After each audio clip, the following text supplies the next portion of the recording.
Baik, bismillahirrahmanirrahim. Assalamualaikum warahmatullahi wabarakatuh. Alhamdulillah hamdan katsiran thayyiban barakan fi. Asyhadu an la ilaha illallah wa asyhadu anna Muhammadan abduhu wa rasuluhu ya nabiyya ba'da. Selamat pagi ananda yang soleh dan solehah. Bagaimana kabarnya hari ini? Semoga ananda yang soleh dan solehah selalu dalam keadaan sehat walafiat dan dalam lindungan Allah Subhanahu wa taala. Amin ya rabbal alamin. Bila ananda hari ini ketemu lagi dengan Abi Zaujan dalam mata pelajaran tematik ananda yang soleh dan solehah. Hari ini kita masih di tema 1, masih di tema subtema 2 manusia dan lingkungannya. Kita lanjut ke pelajaran 4, yaitu di halaman 74. Silakan ananda buka buku tematiknya di halaman 74. Tapi terlebih dulu, sebelum kita mulai pelajaran hari ini, baiknya kita berdoa terlebih dahulu. Berdoa mulai, berdoa selesai. Semoga Allah SWT memberikan kekuatan kepada kita semua untuk belajar hari ini. Baik ananda yang soleh dan solehah, untuk lebih jelasnya materi hari ini, silakan ananda simak video berikut ini. Sahabat cerdas, tahukah kalian bahwa bentang alam, kondisi fisik wilayah, dan keadaan iklim berpengaruh terhadap besar dan beragamnya flora dan fauna? Begitu juga yang terjadi di Indonesia. Sekarang, mari kita mengenal beragamnya flora dan fauna yang ada di Indonesia. Kemudian, kita akan menentukan ide pokok setiap paragraf. Beragamnya flora dan fauna Indonesia. Indonesia sangat kaya dengan keragaman flora dan fauna.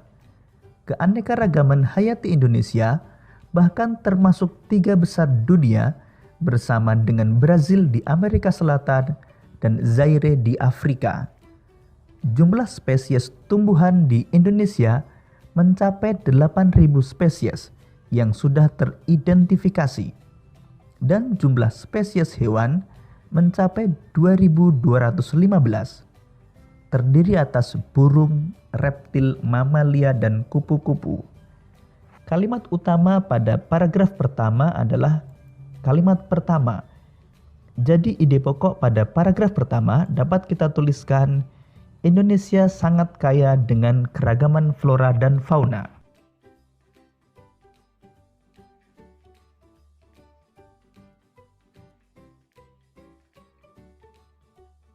Banyak faktor yang menyebabkan kaya dan beragamnya flora dan fauna di Indonesia, seperti iklim.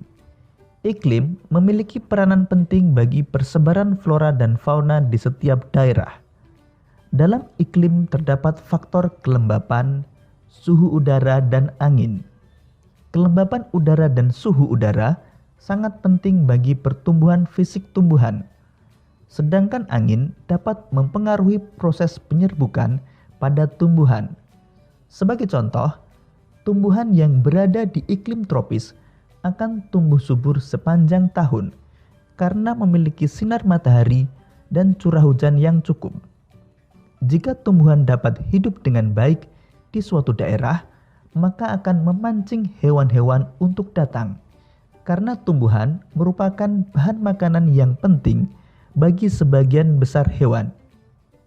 Bukti dari pernyataan tersebut dapat dilihat dan dibandingkan antara daerah dengan curah hujan tinggi seperti Indonesia dibandingkan dengan daerah gurun yang curah hujannya sangat kecil.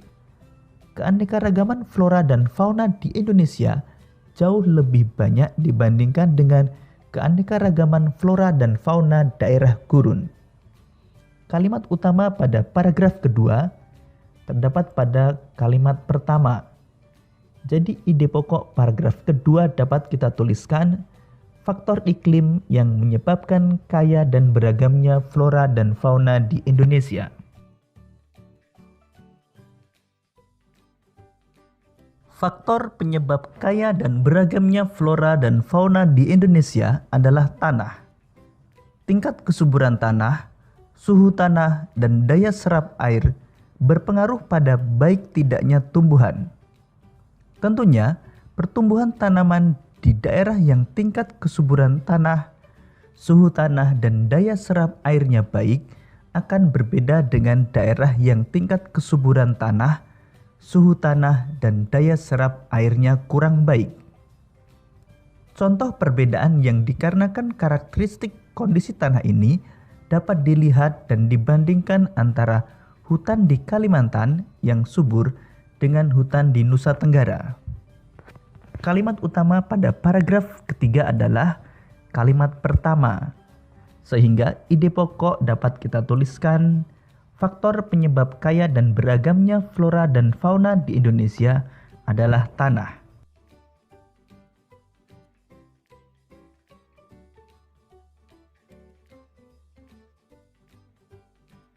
Air juga merupakan faktor penting yang menyebabkan kaya dan beragamnya flora dan fauna di Indonesia. Perannya yang dapat menyerap, melarutkan, dan membawa makanan yang dibutuhkan tumbuhan sangat penting bagi hidup tumbuhan. Flora yang ada di daerah dengan curah hujan yang rendah memiliki keanekaragaman yang juga rendah dibandingkan dengan daerah yang memiliki curah hujan tinggi.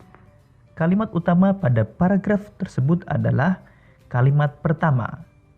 Jadi, ide pokok dapat kita tuliskan, air juga merupakan faktor penting yang menyebabkan kaya dan beragamnya flora dan fauna di Indonesia.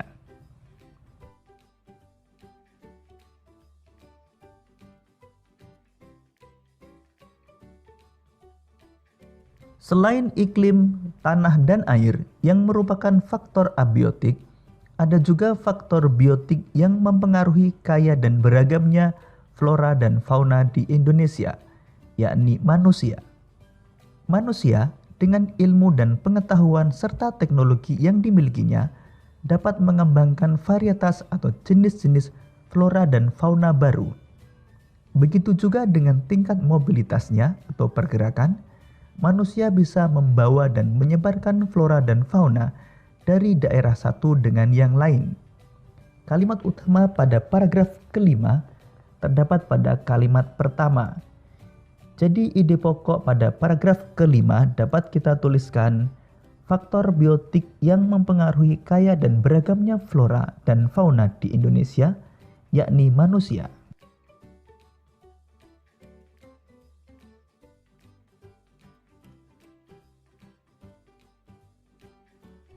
Di sisi lain, manusia juga mempengaruhi keberlangsungan hidup flora dan fauna.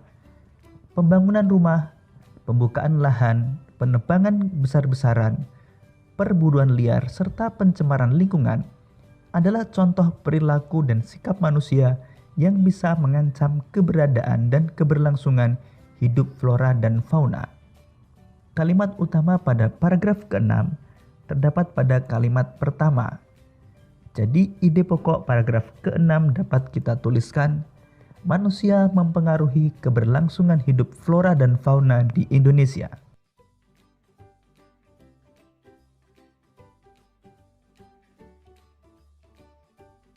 Faktor biotik selain manusia adalah hewan dan tumbuhan itu sendiri. Hewan dan tumbuhan juga dapat mempengaruhi keragaman flora dan fauna. Misalnya, dilihat dari rantai makanan dan sistem penyerbukannya. Kalimat utama pada paragraf ke-7 terdapat pada kalimat pertama. Jadi ide pokok paragraf ke-7 dapat kita tuliskan, faktor biotik selain manusia adalah hewan dan tumbuhan. Demikian tadi sahabat cerdas, faktor-faktor yang menyebabkan beragamnya flora dan fauna yang ada di Indonesia.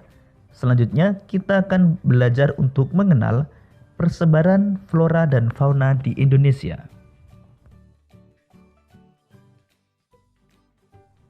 Persebaran flora di Indonesia dibagi menjadi dua, yaitu flora Indo-Malayan dan flora Indo-Australian. Flora Indo-Malayan meliputi kawasan Indonesia bagian barat, yaitu Kalimantan, Sumatera, Jawa, dan Bali. Sedangkan flora Indo-Australian meliputi kawasan Indonesia bagian timur, yaitu Sulawesi, Maluku, Nusa Tenggara, dan Papua. Flora Indo-Malayan memiliki karakteristik 1. jenis meranti-merantian sangat banyak. 2. Terdapat berbagai jenis rotan. 3. Tidak terdapat hutan kayu putih. 4. Jenis tumbuhan matoa sedikit jumlahnya. 5. Jenis anggrek sedikit jumlahnya. 6. Terdapat berbagai jenis nangka. Dan yang ketujuh, tidak banyak tumbuhan sagu. Sedangkan karakteristik flora Indo-Australian antara lain: 1. Jenis meranti-merantian hanya sedikit. 1. Jenis meranti-merantian hanya sedikit. 2. Tidak terdapat berbagai jenis rotan. 3. Terdapat hutan kayu putih. 4. Terdapat berbagai jenis tumbuhan matoa. 5. Jenis anggrek banyak. 6. Tidak terdapat jenis nangka. 7. Banyak terdapat tumbuhan sagu.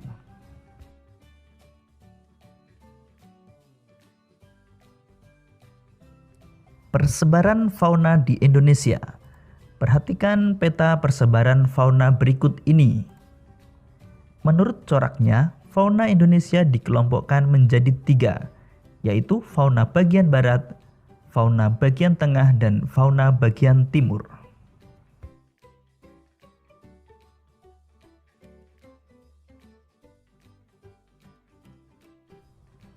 Fauna bagian barat dan tengah dipisahkan oleh garis Wallace, sedangkan fauna bagian timur dan tengah dipisahkan oleh garis Weber.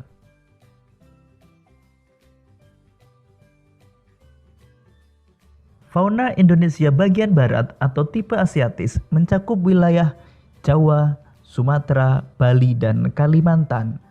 Contoh hewan yang termasuk tipe Asiatis antara lain gajah, badak bercula 1, harimau Sumatera, orang utan, dan beruang madu.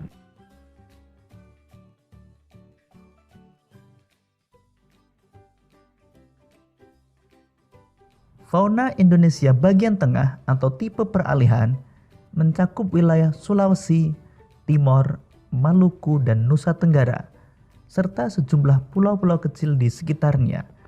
Contoh hewan tipe peralihan antara lain anoa, babi rusa, komodo, burung maleo, dan kuskus.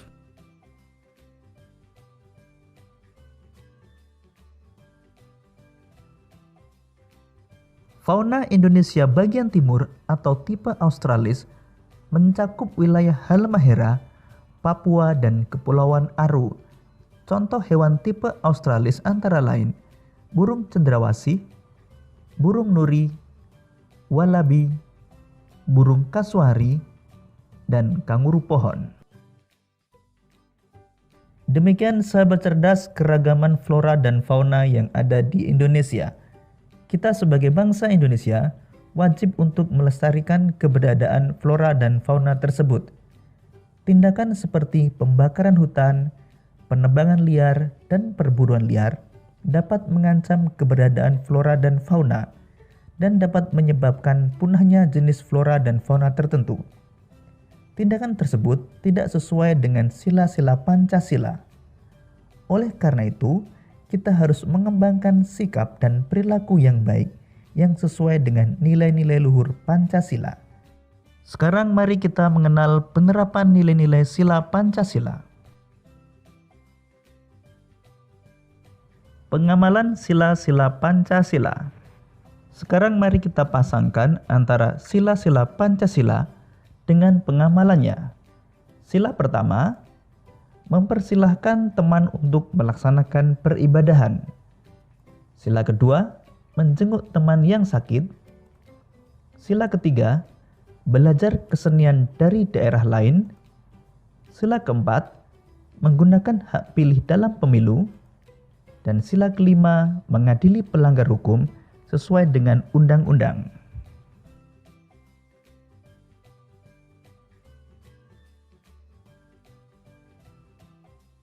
Perilaku yang sesuai dengan sila Pancasila. Amatilah gambar-gambar berikut, kemudian berilah tanda centang pada gambar yang menunjukkan perilaku yang sesuai dengan nilai-nilai Pancasila. dan berilah tanda silang pada gambar yang menunjukkan perilaku yang tidak sesuai dengan nilai-nilai Pancasila. Gambar pertama, bersedekah, sesuai dengan sila Pancasila. Gambar kedua, berbuat jahil kepada teman, tidak sesuai dengan nilai Pancasila. Gambar ketiga, membersihkan lingkungan, sesuai dengan sila Pancasila. Gambar keempat, bergotong royong, sesuai dengan sila Pancasila. Gambar kelima, membuang sampah ke sungai, tidak sesuai dengan sila Pancasila. Gambar keenam, beribadah sesuai keyakinan, sesuai dengan sila Pancasila. Gambar ketujuh, menjenguk teman yang sakit, sesuai dengan sila Pancasila. Dan gambar kedelapan, berburu secara liar, tidak sesuai dengan sila Pancasila.